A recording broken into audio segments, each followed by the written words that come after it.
Halo co-friends, di sini kita diminta untuk menentukan cara praktis untuk menentukan laju reaksi dari reaksi kalsium karbonat dengan asam klorida.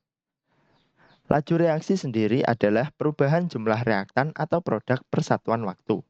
Sehingga di sini kita dapat memilih antara menggunakan produk atau reaktan sebagai referensi perhitungan laju reaksi kita. Cara yang paling sederhana untuk menghitung laju reaksi dari kalsium karbonat dengan asam klorida adalah dari menghitung laju berkurangnya kristal CaCO3. Nah, di sini cara praktis karena di sini bentuk dari CaCO3 adalah suatu kristal. Ketika bereaksi dengan HCl, dia akan larut dan tentunya kristalnya akan berkurang. Sehingga kita cukup menghitung selisih dari massa kristal CaCO3 ketika sebelum bereaksi dan setelah bereaksi.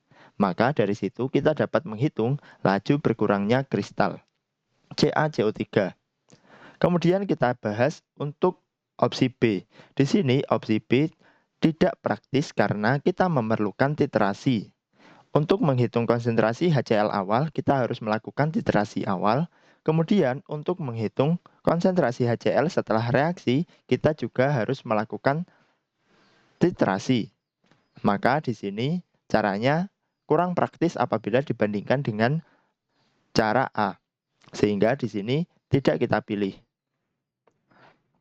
Untuk kemudian untuk cara C, di sini laju terbentuknya CaCl2. Nah, di sini kita kesulitan untuk menghitung konsentrasi dari CaCl2 karena di sini CaCl2 berbentuk larutan atau aqueous. Nah, cara ini bisa saja dilakukan dengan cara merekristalisasi CaCl2 dalam larutan. Tentunya di sini juga tidak praktis apabila kita bandingkan dengan cara A, sehingga tidak kita pilih. Kemudian untuk yang keempat yaitu laju pembentukan CO2. Tentu saja di sini sulit dilakukan karena CO2 merupakan gas. Maka di sini kita harus tahu bagaimana cara mengisolasi gas CO2 untuk menghitung konsentrasi atau jumlah CO2 yang dihasilkan dalam rentang waktu tertentu. Sehingga untuk opsi D ini juga tidak kita pilih. Kemudian untuk opsi E. Nah, di sini merupakan perhitungan laju berdasarkan pembentukan air.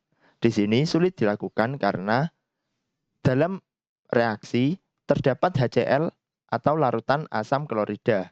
Di sini air tentunya akan bercampur dengan asam klorida, sehingga untuk menghitung jumlah air dalam larutan HCl yang telah ada tentunya juga sulit dilakukan, sehingga opsi E tidak kita pilih.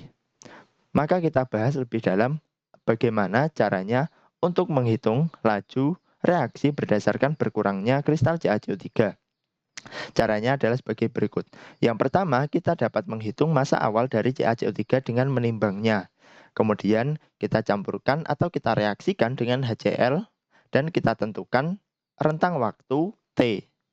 Kemudian CaCO3 yang telah bereaksi diambil dan dikeringkan kemudian ditimbang massanya setelah bereaksi pada rentang waktu T. Kemudian didapatkan massa CaCO3 yang bereaksi, yaitu dengan menghitung selisih dari massa awal dan massa setelah reaksi.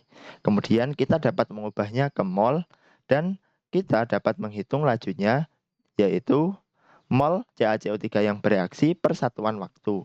Jadi jawaban yang tepat di sini adalah jawaban A, yaitu dengan menghitung laju berkurangnya kristal CaCO3.